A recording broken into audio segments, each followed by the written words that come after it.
My word in the word cloud at the beginning of this conversation was org structure, and we've played around with a lot of org structures in our own data team, and we've seen a lot of different org structures played with with our customers. But I feel like um, in all of the conversation, we're having a lot of conversations right now with large customers focused on mesh, and I often think that the core challenge around implementing data mesh appropriately is that it it can be in tension with the org structure set up, where like kind of on one level, you've got engineering kind of flows up to a senior executive at the company, and data often flows up to a different senior executive at the company.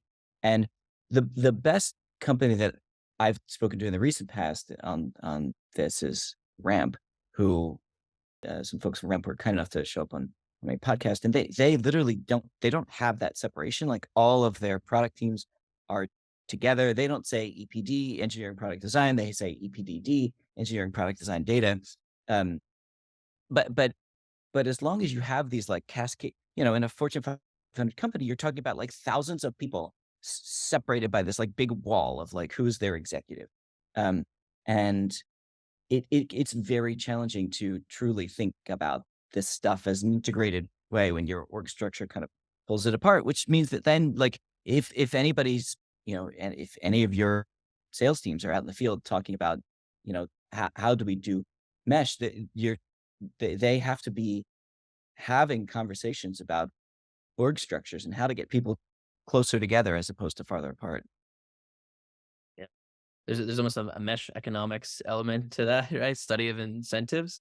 At the end of the day, you're an individual person, and if I want to get promoted and I don't report to that person, but if I ship more products today, I get a bonus. I might be more incentivized to follow that kind of structure. So, yeah, I 100% hear you. You can break down a lot of those barriers by how you structure your organization.